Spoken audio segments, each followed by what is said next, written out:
Bonsoir et bienvenue et merci de choisir Afrique Libre TV pour vous informer. Le président du Faso, le capitaine Ibrahim Traoré, en visite dans la région centre-sud, a réaffirmé son engagement à promouvoir le développement économique endogène et à restaurer la dignité du Burkina Faso avec des initiatives telles que la création des zones industrielles, la transformation du système éducatif et les réformes du système bancaire. Le chef de l'État entend donner un nouvel élan à l'économie nationale. Mais quels sont les enjeux et les perspectives de ces initiatives? Nous allons explorer ces questions avec nos invités sur ce plateau, analyser les implications pour l'avenir du Burkina Faso. Et pour en parler, Amen Segla est là. Bonsoir. Bonsoir Géraude et bonsoir à tous ceux qui nous suivent. Amen n'est pas seul, il est accompagné de Yannick Kouami. Bonsoir Yannick. Bonsoir Géraude et bonsoir à tout le peuple africain. Voilà, le président Ibrahim Traoré était le samedi dernier dans la région du centre-est où il a mis en avant certaines initiatives. Amen, comment évaluez-vous l'engagement du président Traoré à promouvoir le développement économique endogène et l'industrialisation du Burkina Faso? Merci. Pour situer son déplacement dans son contexte, il est parti dans le centre-sud dans le cadre de la journée de l'arbre, parce que nous sommes en juin et la plupart de nos pays africains, surtout de l'Afrique sub-équatoriale, vivent des saisons pluvieuses. Donc c'est en ces moments-là que ces pays mettent en pratique leur politique de reboisement pour faire face au réchauffement climatique. Et c'est dans cette optique que le président burkinabé Ibrahim Traoré a fait le déplacement à Manga pour d'abord c'est dans cette politique de reboisement et aussi faire une pierre deux coups et rencontrer la population par rapport à la vision et exprimer ce que l'État est en train de faire pour que le pays soit vraiment développé. Donc, il a rencontré, bien sûr, comme tu viens de le dire tout à l'heure, il a rencontré la population de Manga pour leur dire un certain nombre de choses. D'abord, recueillir leurs doléances, ce dont ils ont besoin, et aussi les faire confronter avec la vision générale du pays. Et c'est une très bonne chose, parce que quand vous prenez la plupart de nos pays, je ne sais pas si c'est le fait de la colonisation, mais la plupart de nos présidents n'aiment pas communiquer, ou bien n'arrivent pas à communiquer, à dire ce qu'ils font, ou bien ce vers quoi ils amènent le peuple. Et c'est vraiment déplorable. Mais le capitaine Ibrahim Traoré, depuis son arrivée au pouvoir, bientôt 3 ans, et il a fait la communication son cheval de bataille.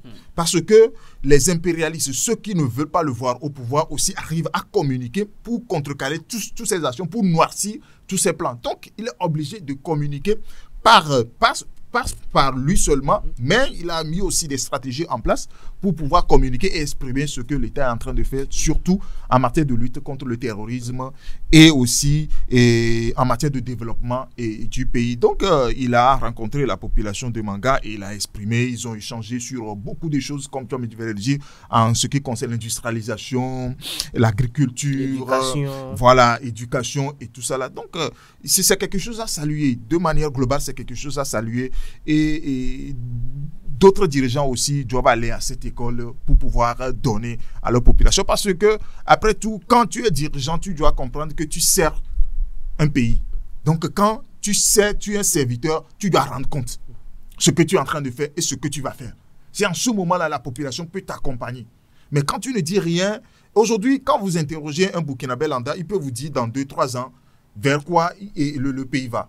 Mais prenons le cas de d'autres pays. Bon, c'est seul le président qui peut dire là où il conduit le pays. Et certains ministres même se permettent sur les instructions du chef de l'État. Oh, toi, tu es là pour faire ce travail-là.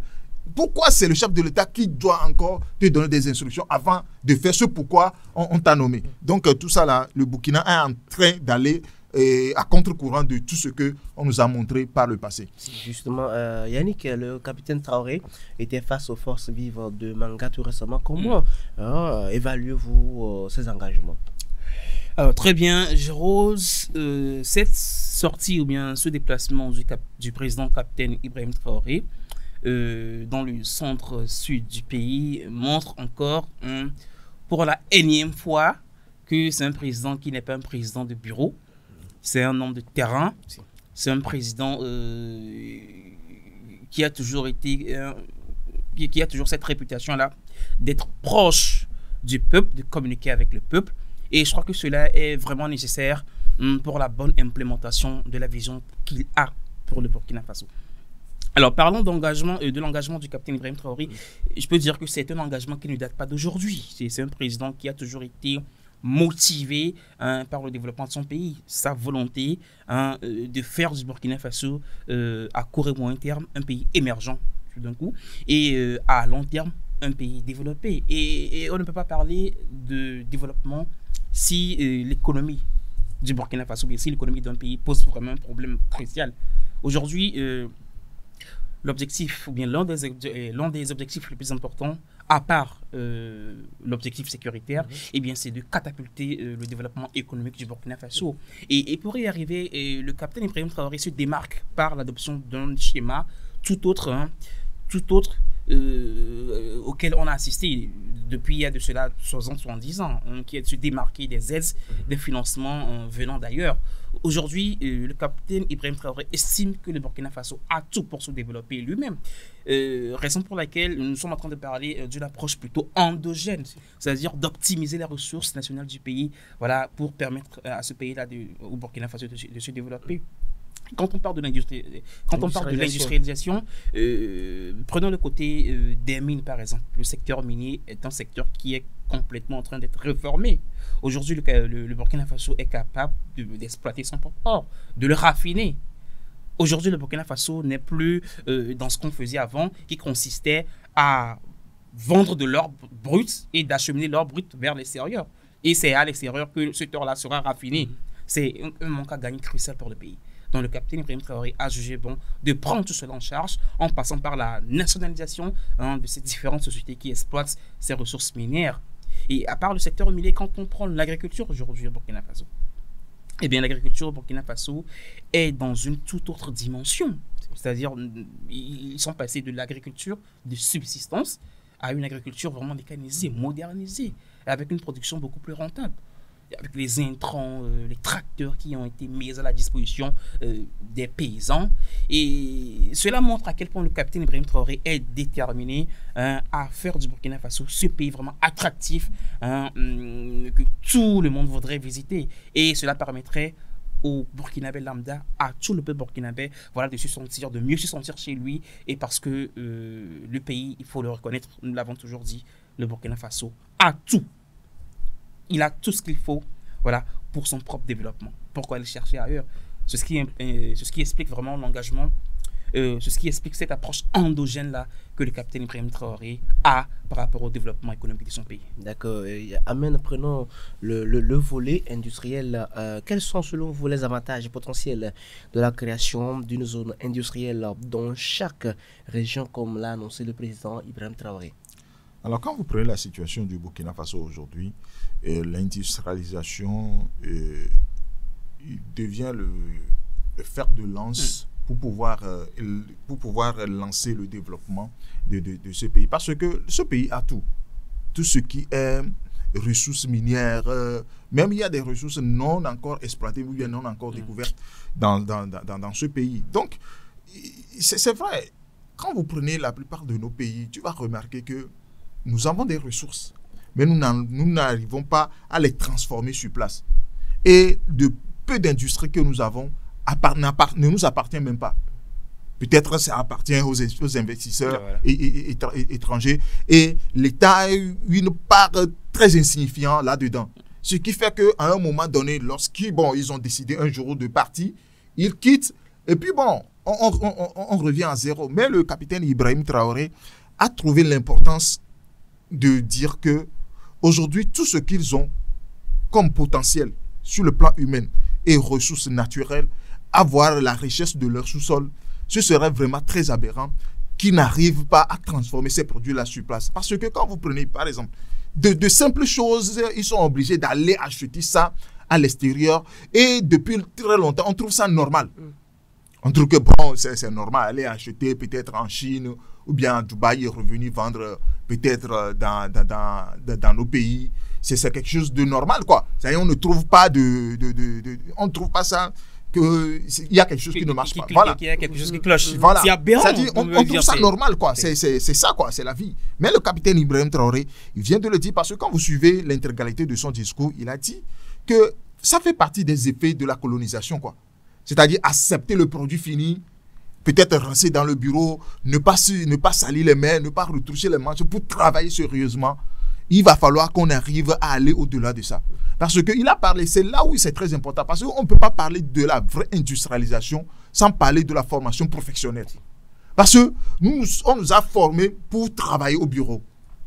Mais aujourd'hui, on a besoin des gens sur le terrain pour pouvoir travailler.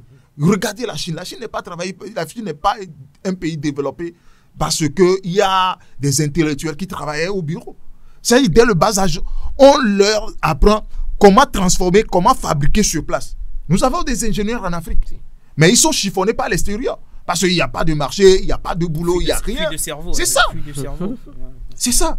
Donc aujourd'hui, ils voulaient s'attaquer à tout cela. Parce que nous ne pouvons, l'Afrique ne serait jamais développée si l'Afrique ne s'industrialise pas. Il va falloir que nous arrivions à transformer. Parce que nous avons tout chez nous. L'Afrique a tout. Mais comment le transformer? D'abord, il faut aller apprendre. C'est ça aussi le vrai problème. Parce que le transfert de compétences, c'est difficile pour ces blancs-là. Parce qu'ils savent très bien que lorsque vous serez développé, c'est fini pour eux. Parce que quand vous prenez le discours du capitaine Ibrahim Traoré, il a dit qu'à partir d'aujourd'hui, il ne veut plus commander les voitures blindées. Que c'est fini. Même si en fabricant, ils échouent, ils vont recommencer. Voilà. Donc, c'est dans la mentalité des ingénieurs qu'ils ont le plein sur la planche. D'accord? Que prochainement, il n'y aura plus de voitures blindées venues de l'extérieur. Tout sera fabriqué sur place. Tout sera fabriqué sur place. Déjà, c'est déjà une grande innovation. C'est un pas vers l'avant. Donc, quand vous voyez des choses comme ça, vous ne pouvez qu'apprécier ce président-là. Justement, Amen vient de parler quand même des initiatives louables. Mais Yannick, parlons toujours des zones d'industrialisation dans chaque région de Burkina Faso. Est-ce que peut-on parler des avantages dans cette initiative? Écoute, Jérôme, l'industrialisation dans laquelle, ou bien le projet d'industrialisation dans lequel le capitaine Ibrahim Traoré s'est lancé, c'est un projet vraiment, je ne veux pas dire novateur, mais c'est un projet vraiment essentiel, crucial pour le développement du pays. Aujourd'hui, quand vous prenez le Burkina Faso, on peut voir que la plupart des industries se concentrent seulement à Ouagadougou et à Bobo, à Bobo-Dioulasso. Donc, il est important de mettre en place également des productions et des unités industrielles dans chaque région. Parce que ça va permettre de booster le développement local, d'accord, et également de réduire les inégalités territoriales. Et aujourd'hui, tout le monde le sait, la plupart des productions agricoles et minières sont concentrées dans ces régions qui sont à l'intérieur du pays du Burkina Faso. Donc, si aujourd'hui, on installe des unités industrielles proches de ces zones agricoles et minières, déjà, ça va réduire le transport. On n'a pas besoin d'acheminer ces produits-là pour les transporter en ville, à Ouagadougou, par exemple, à Bobo-Dioulasso, où se trouvent les grandes unités industrielles. Donc, tout sera transformé sur place. Donc, c'est un plus, c'est une plus-value, voilà, à l'État qui va réduire considérablement la marge consacrée au transport. Et surtout, ça va rebooster l'emploi dans ces zones-là. Voilà, je ne vais pas dire les villageois, non. Ceux qui se retrouvent, les populations qui se retrouvent dans ces zones rurales-là, auront du travail. Ils ne seront plus obligés d'aller en ville, de se déplacer en ville pour trouver du travail. Parce que quand on parle d'usine, quand on parle d'implantation d'une industrie, d'une usine, eh bien, c'est la main-d'œuvre qui sont sollicités. Les emplois. Voilà, les emplois. Les ingénieurs, les ouvriers, les techniciens, et les maintenanciers, tout ce qu'ils font dans la logistique et tout. C'est tout un système d'emploi qui est mis en place pour permettre à la population jeune surtout, voilà, de se prendre en charge. Donc voilà, c'est quelques avantages qu'on peut noter par rapport à l'implantation des unités industrielles dans chaque région. Et voilà. Alors, pour faire un ajout à ce que Yannick vient de dire, ça tend vers aussi une spécialisation de chaque région. Parce que quand vous prenez, par exemple, je donne un exemple comme ça, quand vous prenez le sud-est, si c'est le coton qui est plus cultivé, pourquoi ne pas mettre une unité de transformation? Oui. Voilà. Vous allez voir que c'est un avantage vraiment inestimable pour la population là. C'est ça, c'est à ça le capitaine Ibrahim Traoré veut conduire et son pays. Et vous voyez, si chaque région a une unité une unité industrielle de transformation, vous allez voir que le Burkina n'aura plus rien à envier peut-être à la Chine ou bien dans les pays où ils partent acheter les produits finis. Et voilà, c'est un projet vraiment important, hein, l'industrialisation du Burkina Faso. Aujourd'hui, on parle de balance commerciale qui est souvent déficitaire dans nos pays africains. Et pour que la balance commerciale soit excédentaire ou bien plus ou moins équilibrée, il faut une marge importante d'importation. Il faut plus importer. Hein, il faut plus exporter, autant pour moi. Voilà, les exportations doivent être plus importantes que les importations. Et pour exporter, il va falloir produire, transformer sur place. Il va falloir industrialiser les choses. Quand vous prenez par exemple l'agriculture, l'agro-industrie, elle est importante. Aujourd'hui, le Burkina Faso produit sa propre tomate. J'oublie la marque, c'est Adia ou bien Adia. Voilà. Donc, non seulement les tomates, mais également le coton. Et le pays exporte beaucoup plus. Ça veut dire que le projet d'industrialisation dans lequel il s'est mis, c'est un projet qui marche vraiment, et c'est important pour le pays de s'industrialiser, afin d'exporter plus pour que la balance commerciale soit excédentaire. Justement, dans les propos du capitaine Traoré, il a touché du doigt également le système éducatif, où il parle bien sûr de la transformation. Yannick, comment la transformation du système éducatif burkinabé, en misant sur la formation professionnelle, peut-elle contribuer à l'émergence d'une économie nationale forte? Ce problème, c'est un problème qui a toujours existé en Afrique. Le problème la problématique du système éducatif. Écoutez, nous sommes dans un pays où nous avons besoin de se développer. Quand on parle de développement économique, je le dis, l'industrialisation occupe une place centrale. Et pour que l'industrialisation soit vraiment effective, il faut des techniciens, il faut des ingénieurs, il faut des scientifiques. Et si aujourd'hui nous calquons uniquement l'éducation dans nos pays africains sur tout ce qui est littérature, tout ce qui est lettres, tout ce qui est sociologie, je ne vois même pas l'importance de ça en Afrique. Aujourd'hui, nous avons besoin de fabriquer des ingénieurs, de fabriquer des scientifiques, des cracks qui pourront apporter des solutions par rapport à l'industrialisation dont nos pays africains ont besoin. Et le Burkina Faso a compris cela, le capitaine Ibrahim Traoré, il a compris cela, que ce qu'il faut pour le pays, c'est de mettre en place un système éducatif axé sur la technique, axé sur les compétences pratiques. Aujourd'hui, le pays a ambition de mettre en place des écoles, je crois qu'il y en a déjà qui existent, des écoles de formation professionnelle qui pourront permettre aux étudiants d'être employés aussitôt qu'ils terminent leur cursus. Quand vous prenez le système éducatif classique apporté par les Occidentaux, surtout le système francophone, où on ne forme que des gens qui ont la théorie. Mais une fois que leur formation finie, on les débauche, on les emploie, on les met sur le marché de l'emploi, ils ne foutent rien. C'est difficile. C'est difficile pour eux, parce que déjà, quand ils étaient à l'école, ils n'ont pas eu cette chance-là de se frotter au terrain, de se frotter à la chose de façon pratique. Aujourd'hui, le capitaine Ibrahim Traoré, je crois que c'est un projet tout nouveau. Il va mettre sur le terrain 10 000 jeunes, d'accord, qui vont se frotter au métier, qui vont se frotter à différents secteurs, que ce soit les mines, que ce soit l'agriculture. C'est en quelque sorte un stage qu'ils auront à faire, et ils seront rémunérés. Une allocation a été réservée pour eux, une allocation de 25 000 francs CFA pour leur permettre de se déplacer. Donc je crois que les initiatives de ce genre-là permettront à la jeunesse burkinabé d'avoir les armes nécessaires afin de ne pas se perdre sur le marché de l'emploi. Et également, ça va rejaillir sur le secteur industriel du pays, parce que quand vous prenez par exemple ces jeunes, pour la plupart, ce sont des jeunes qui ont une formation théorique. Ils ont étudié dans les filières littéraires, des sciences humaines et tout. Quand vous prenez par exemple, je donne un exemple banal, un jeune étudiant qui a fait la sociologie mais qui a fait l'anthropologie.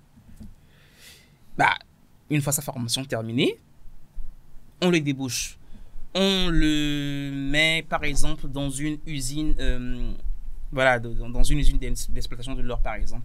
Il voit comment les choses se font, il se familiarise par rapport aux pratiques du milieu. Bah, il va se former, il va ajouter quelque chose de pratique à la formation qu'il a eue.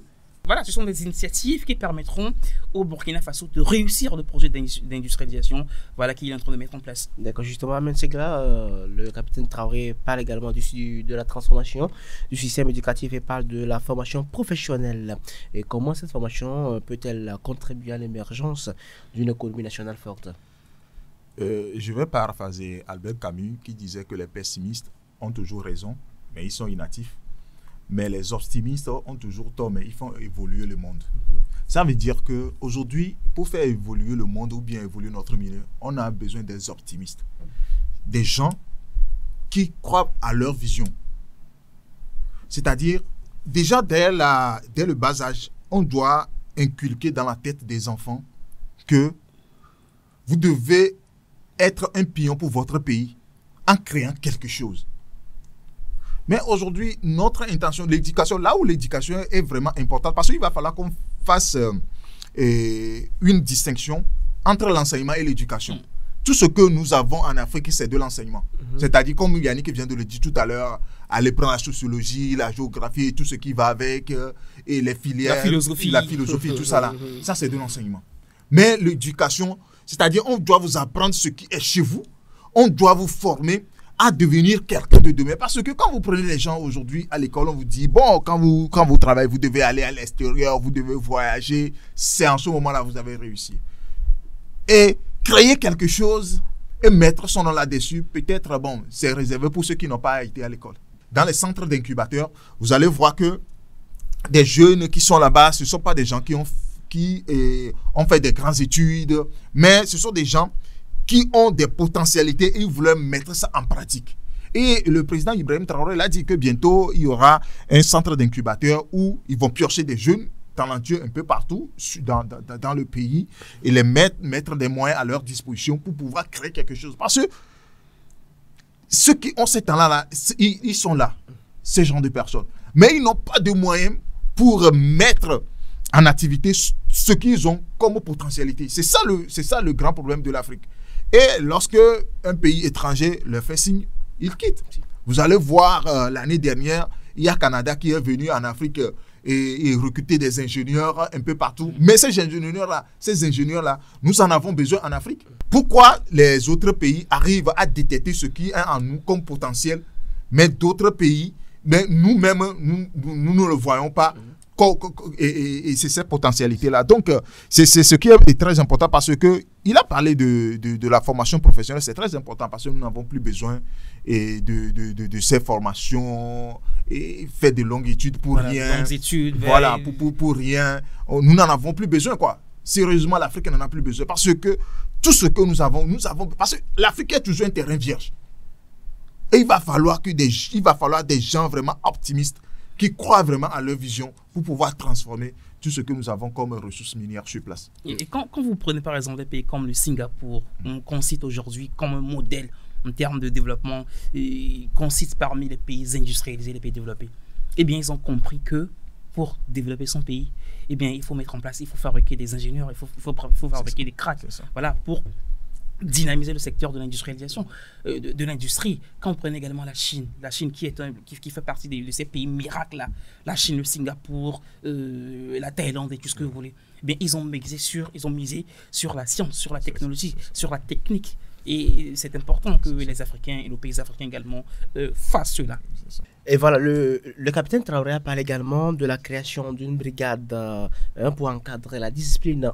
Amen, quel rôle la discipline et l'intégrité jouent-elles dans la mise en œuvre de la révolution progressiste populaire et comment la brigade là qui sera créée d'ici peu peut-elle contribuer à cette cause? Alors, aucun pays ne peut se développer sans la discipline et l'ordre. Parce que avoir l'histoire même du Burkina Faso, c'est un pays, c'est vrai, on les appelle le pays des hommes intègres. Mais à voir ce que le peuple burkinabé a traversé par le passé, est-ce que cette intégrité-là est toujours à jour? C'est la question qu'on doit se poser. C'est vrai, ce sont des gens qui veulent défendre leur pays, bec et ongle. Mais l'intégrité là même existe encore. Moi, je ne pense pas que c'est le cas. C'est pourquoi le capitaine Ibrahim Traoré a jugé bon de mettre en place cette brigade pour pouvoir encore booster ce qui est pour pouvoir réveiller cette intégrité-là en eux. Parce que si l'intégrité-là est toujours à jour, je ne vois pas que les Burkinabés vont se lever et prendre les armes contre leur pays. S'il y a cet ordre-là, s'il y avait encore cette discipline-là en eux, de voir un jour leur pays sortir de l'ornière, je ne vois pas qu'ils vont se laisser à la sorte de ces impérialistes-là et qui leur donnent tous les jours les armes et l'argent pour pouvoir tuer leur propre population.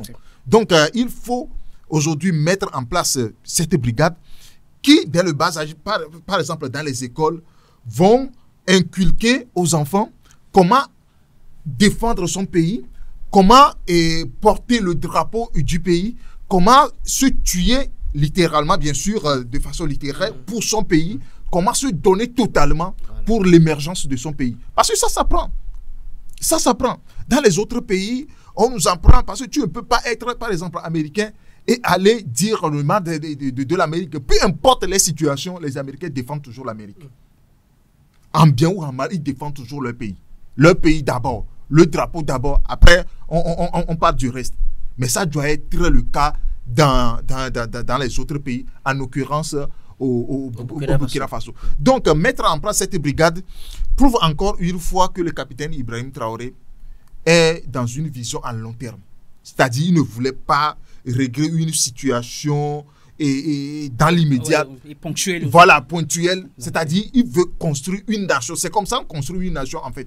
C'est-à-dire mettre les bases solides pour que le pays soit vraiment un pays émergent. C'est-à-dire régler les questions ponctuelles, dire qu'aujourd'hui, nous allons mettre en place ceci, c'est bien.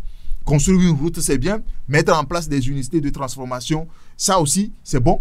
Mais éduquer les citoyens par rapport à la vision, c'est-à-dire quand on prend un Burkinabé, il va falloir qu'on trouve quelque chose d'identique à tous les Burkinabés. Et c'est à ça le capitaine Ibrahim Traoré veut amener le peuple. Voilà, Yannick, nous parlons d'une brigade pour recadrer, ou bien pour encadrer la discipline au Burkina Faso. Est-ce que, bon, une très bonne nouvelle? Une très bonne nouvelle. Si aujourd'hui, au Burkina Faso, nous assistons à toute forme de, comment dire, d'incivisme, de désobéissance civique, de comportement antipatriotique, et je dirais que c'est à cause des sévices et que le pays a eu à subir de par le passé. C'est-à-dire que les dirigeants qui avaient conduit ce pays ont laissé le Burkina Faso dans un état vraiment pitoyable.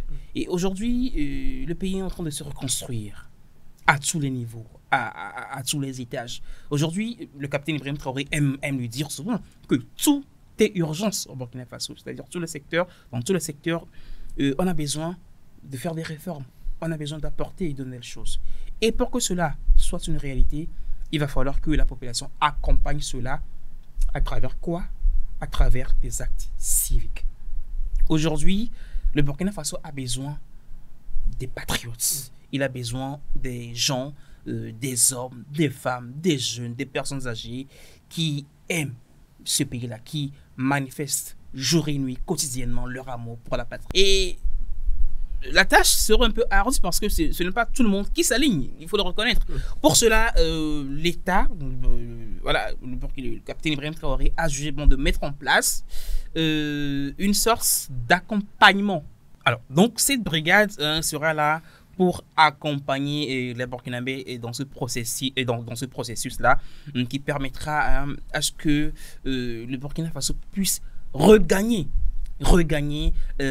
ces personnes, ces patriotes, ces hommes qui sont motivés par la chose publique, qui sont motivés par le respect de la chose publique. Donc voilà. Merci à vous Yannick, merci également à vous Amène. C'est clair, notons que la vision du président Ibrahim Traoré pour un Burkina Faso prospère et digne est claire. Avec ces initiatives audacieuses et une volonté de changement, le chef de l'État entend donner un nouvel élan à l'économie nationale et améliorer la vie des Burkinabés. Nous espérons que cette émission a apporté un éclairage utile sur les enjeux et les perspectives de cette vision. Merci à vous de nous avoir suivis. À nous revoir bientôt.